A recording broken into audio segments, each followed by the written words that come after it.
Oi, meu nome é Lucimar e hoje nós vamos estudar o Salmo 57. O Salmo 57 é um hino que Davi escreveu quando estava em uma das suas fugas do rei Saul.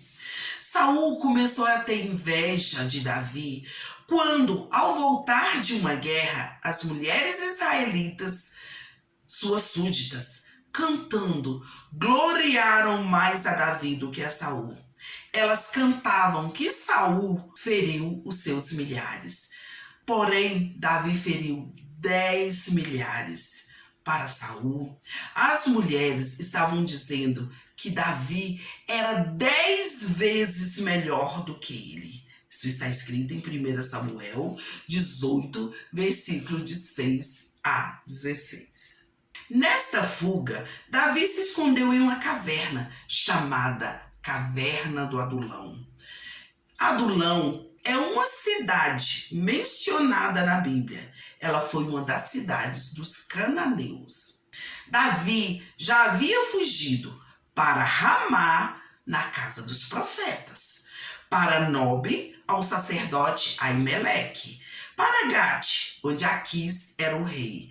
Nessa cidade tem um fato interessante. Davi, de medo de ser morto, ele fingiu de louco. Ele arranhava as portas e deixava baba escorrer pela sua barba. Agora, nesta fuga deste salmo que nós estamos estudando na cidade de Adulão, foi neste lugar que 400 homens se juntaram a Davi. Todos os que estavam em dificuldade, em aperto, todos os que estavam endividados e todos amargurados de espírito. E Davi se tornou chefe deles. Por que vocês acham que isso aconteceu? Davi já tinha sido ungido rei. E ninguém começa a ser rei sem primeiro receber uma responsabilidade menor. Então Deus já estava treinando Davi para ser rei, comandando este primeiro exército. Dali em diante, Davi não estava mais sozinho. Nas primeiras fugas ele fugia sozinho. Agora não. Agora ele tinha um exército de 400 homens junto com ele. Deus já estava preparando. Depois deste salmo, Davi só voltou ao palácio para ser rei. Saul foi destituído como rei por desobedecer a Deus. Quando o profeta chegou para Saul e falou que ele tinha desobedecido a Deus, ele não se humilhou e não pediu perdão. Do contrário, ele se exaltou e colocou a culpa no povo dele, dizendo que eles que tinham trazido despojos da guerra. Mas nós lemos na Bíblia e sabemos que Deus tinha pedido para Davi eliminar todo o povo do lugar. E ele tinha trago algumas pessoas, inclusive o rei daquela nação. Este salmo é uma oração de confiança e esperança em Deus. Davi reconhecia Deus como protetor e salvador do seu povo. O título do salmo é Ao Mestre de Canto, ao líder do louvor, segundo a melodia Não Destrua, Altaxeres. Não sei se fala assim mesmo, mas é como eu consigo ler. Traduzida pela Septuaginta como Não Destruas. A música era para ser cantada segundo a melodia de uma antiga canção chamada Não Destruas. Felizmente, não temos mais essa melodia que deveria ser muito bonita, pois ela, além de ser a melodia do Salmo 57, era também do Salmo 58, do Salmo 59 e do Salmo 75. Todos esses salmos nos ensinam uma coisa: Deus preserva os fiéis e destrói os injustos. Alguns estudiosos falam que esse título deriva da oração de Moisés, que está escrita em Deuteronômio 9, versículo 26. Orei, portanto, ao Senhor e disse: ó Deus, não destruas o teu povo. Então, esse é um salmo para ser lido, este é um salmo para ser cantado em momentos de aflição. Ó Senhor, não destrua a mim, que sou o teu povo. O momento de aflição que Davi estava passando só compreende quem já passou por essa aflição. A aflição de ser traído por alguém de sua intimidade. Alguém que nós só oferecemos amor e cuidado. É uma das piores dores que uma pessoa passa. Porque nós oferecemos amor, nós oferecemos carinho, nós oferecemos cuidado a uma pessoa e ela nos paga com traição. Pior, ela passa a nos odiar só porque Deus nos abençoou e não abençoou ela. É a famosa inveja. Davi sempre mostrou amizade para com Saul.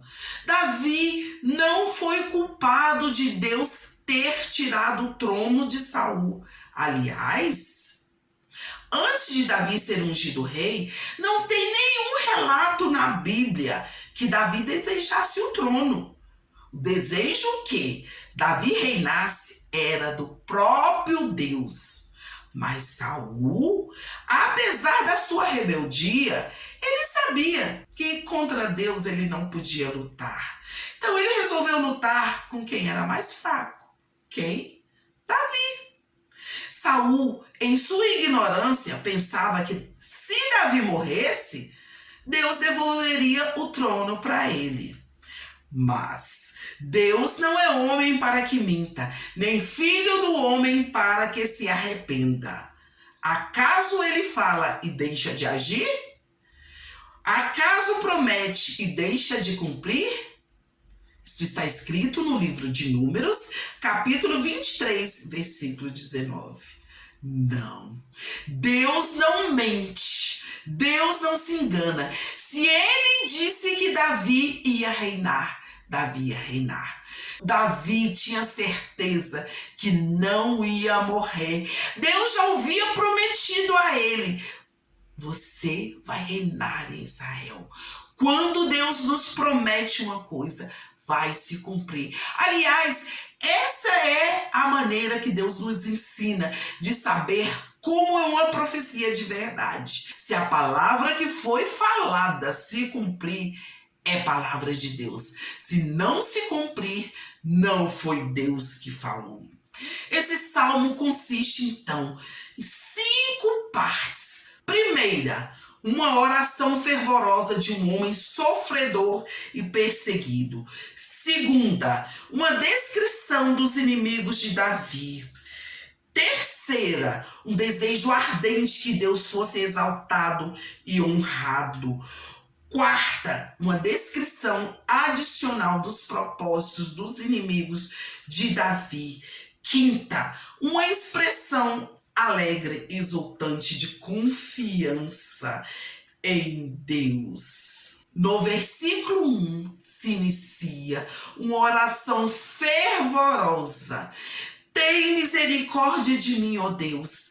Tem misericórdia de mim, pois em ti a minha alma se refugia. A sombra das tuas asas me abriga, até que passe as calamidades. Tem misericórdia de mim, ó Deus. Tem misericórdia, pois em ti procuro segurança. Na sombra das tuas asas eu encontro proteção, até que passe o perigo. Eu estou lendo o Salmo em 2 versões. Almeida Revista e Atualizada e Nova Tradução na Linguagem de hoje. Salmo 57 começa com Davi suplicando por socorro divino.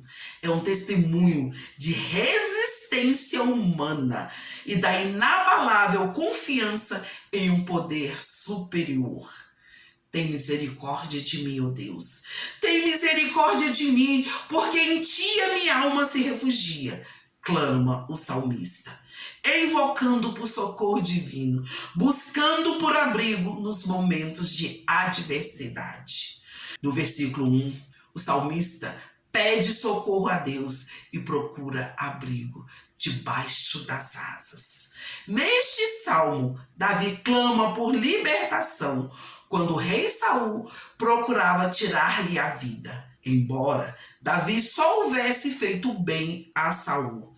Saul só queria o mal de Davi. Contudo, Davi, ao clamar a Deus, o faz baseando-se na misericórdia divina e não em algum mérito humano.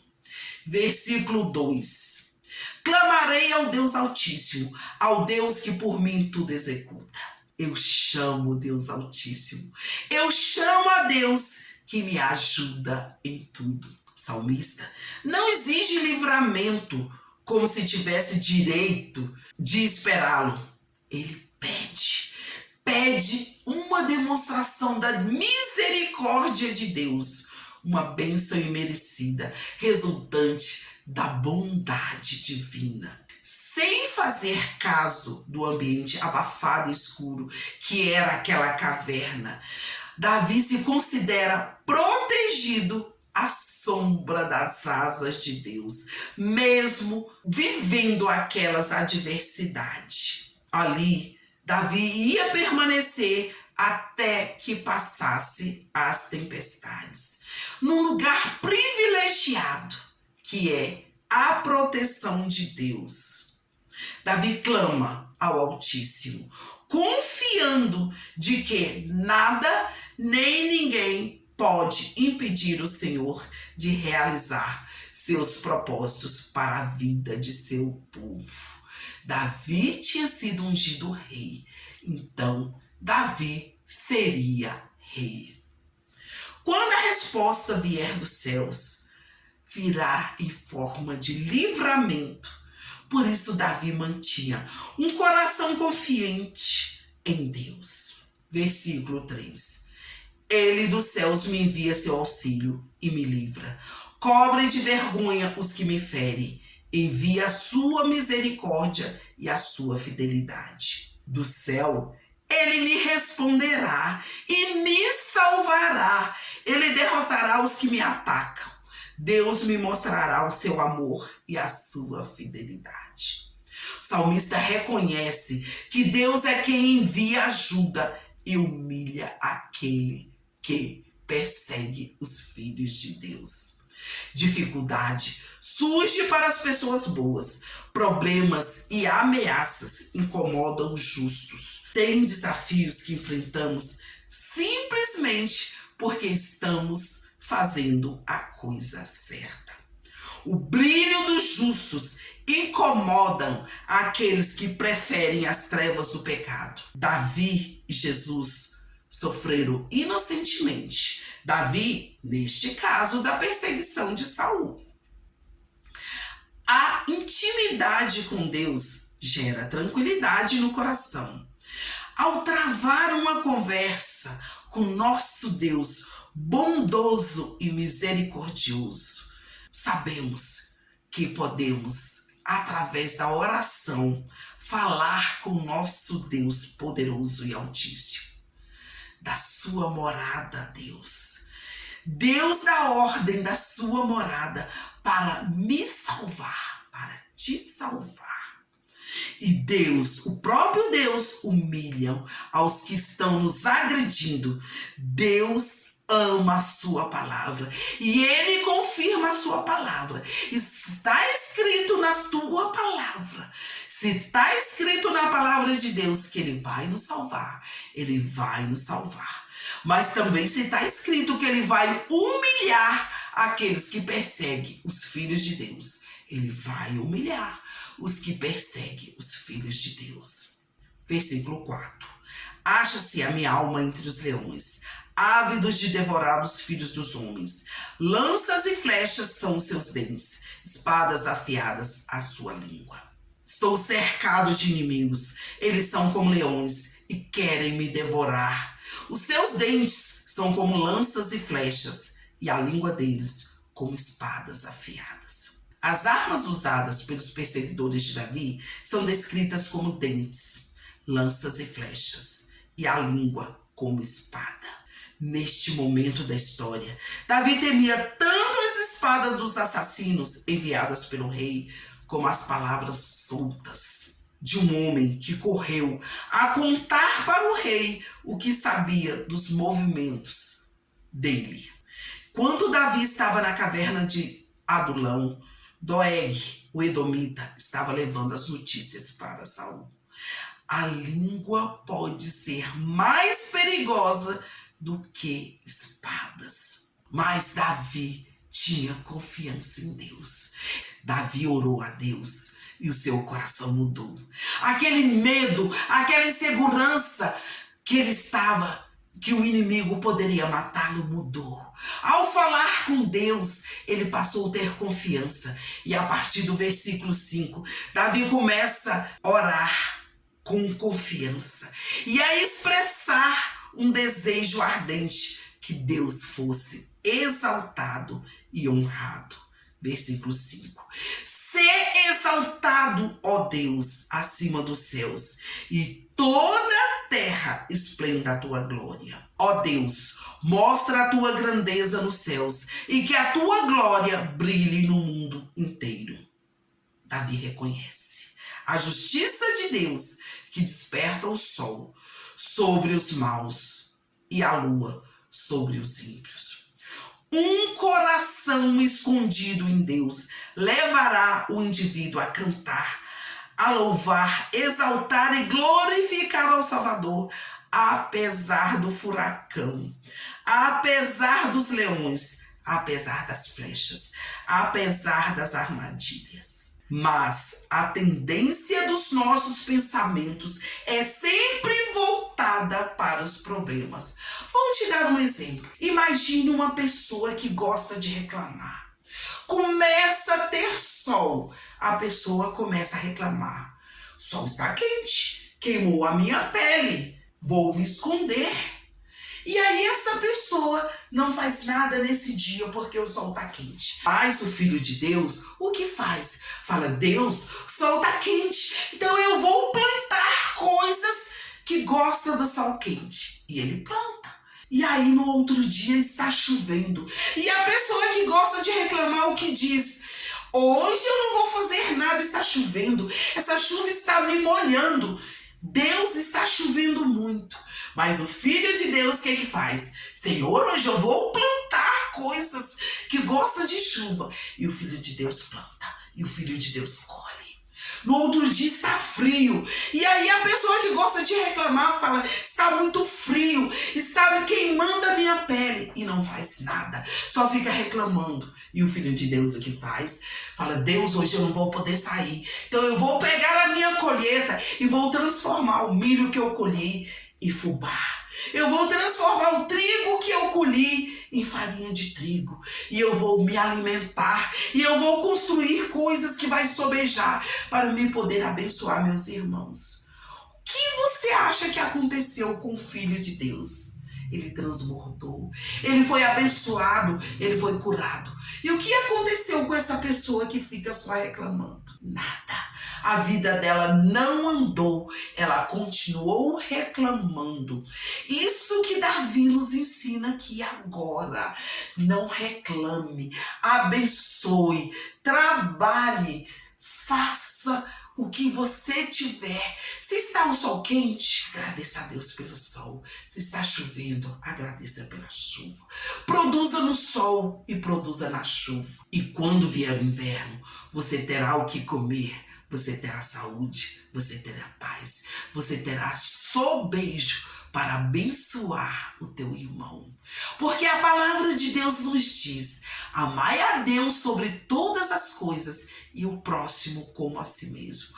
E como é isso? Amar a Deus é fácil da gente entender, mas amar o próximo como a si mesmo, nós temos que nos amar primeiro para depois conseguir amar o nosso próximo. É como quando a gente está no avião que tem despressurização, cai a máscara. Qual é a nossa orientação? Primeiro coloca a máscara em nós para depois colocar na outra pessoa. Por que isso? Porque eu só posso cuidar de outra pessoa se eu estiver bem. Isso é espiritual. Quem fala que isso é errado porque não entende o espiritual. Primeiro eu tenho que estar bem. Primeiro eu tenho que ter oxigênio através da leitura da palavra de Deus, através da oração, através da obediência. Assim que eu estiver me amando, me cuidando, que eu estiver nos caminhos de Deus, eu posso levar a palavra de Deus para as outras pessoas. Eu posso sair para cuidar das outras pessoas. Porque se eu estiver vazia, sem a palavra de Deus, sem a unção de Deus, sem a busca do Espírito Santo, eu não tenho nada para oferecer para o meu irmão. Por isso que a palavra de Deus fala: amai o próximo como a si mesmo. Cuida de você. Se proteja debaixo das asas de Deus. Aprenda a palavra de Deus. Tenha tanto de Deus que transborde para você levar para o seu próximo. Versículo 6. Armaram rede aos meus passos. A minha alma está abatida. Abriram cova diante de mim. Mas eles mesmo cairão nela. Os meus inimigos armaram uma armadilha para me pegar. E eu fiquei muito aflito. Fizeram uma cova no meu caminho, mas eles mesmos cairão nela. O salmista aqui descreve a perseguição que sofreu, mas ele também diz que está confiante em Deus, que Deus vai protegê-lo. Davi reconhece a soberba dos seus inimigos, mas ele confia no poder de Deus para quebrar essa soberba. Quem conhece a Deus sabe que pode tirar os olhos dos problemas, que pode tirar os olhos dos que devoram com língua e ameaças de morte, para fixar os olhos em Deus. Porque Deus vai desarmar todas as armadilhas que os perversos preparam para nós. A partir do versículo 7, Davi passa para expressar alegremente e exultante a confiança que tinha em Deus para protegê-lo. E passa a elogiar a Deus. Versículo 7. Firme está o meu coração, ó Deus, meu coração está firme.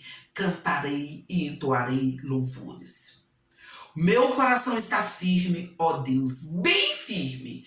Eu cantarei hinos em teu louvor. O salmista reconhece que Deus é fiel em enviar sua misericórdia e verdade.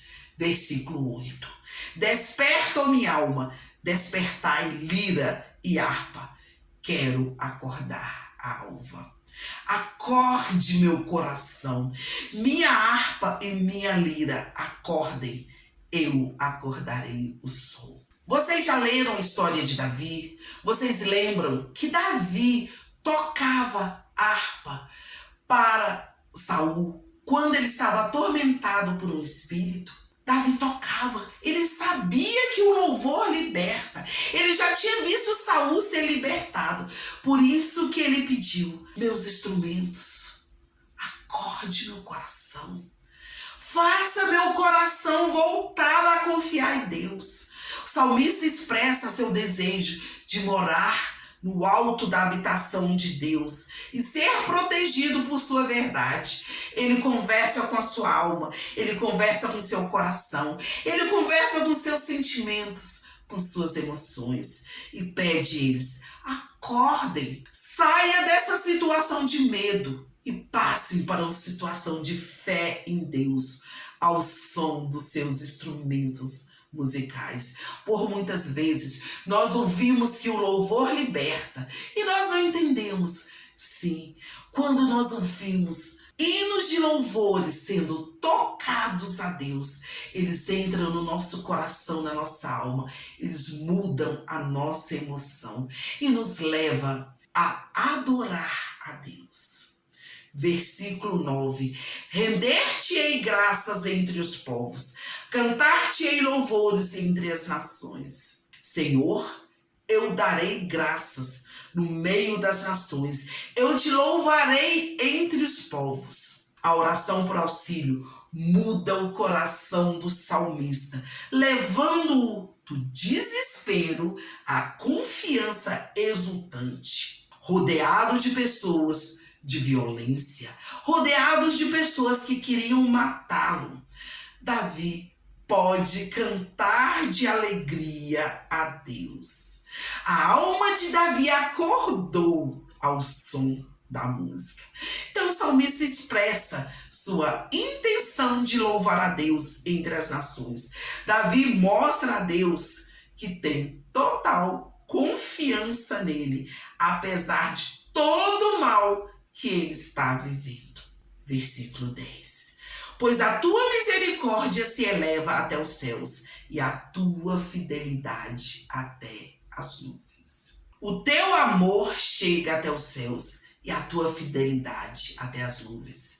Davi reconhece a grandeza do amor de Deus, que enche toda a terra, alcança todos os seres viventes e ultrapassa os céus.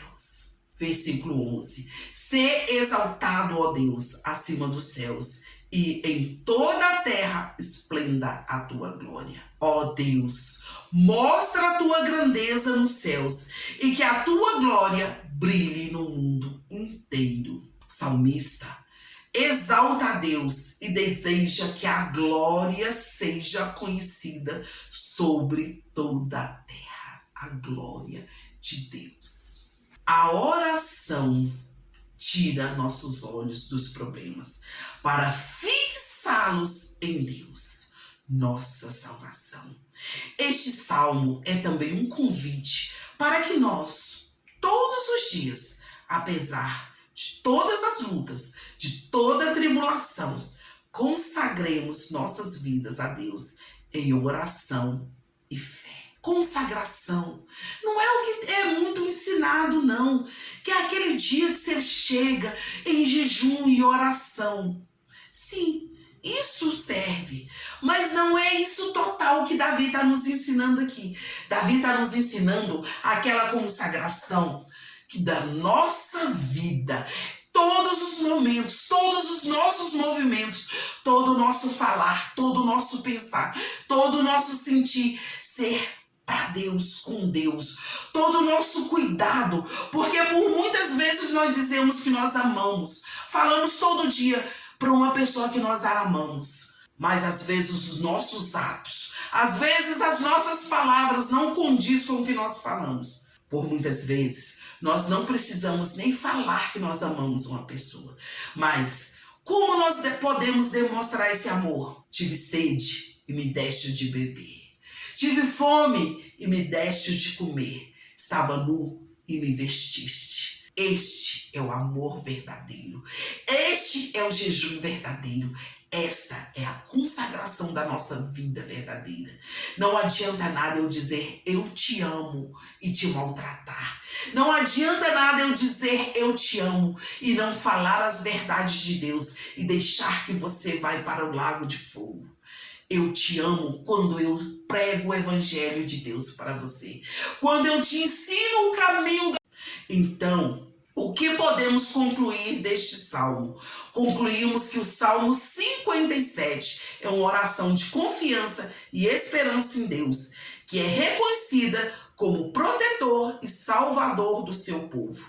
Cada versículo traz uma mensagem de confiança em Deus e na sua justiça, misericórdia e verdade. Este salmo é uma inspiração para nós quando estamos passando por momentos difíceis e precisamos de conforto e esperança. Ao lermos o Salmo 57, aprendemos a confiar em Deus e reconhecê-lo como nosso protetor e salvador. Que Deus te conceda a paz.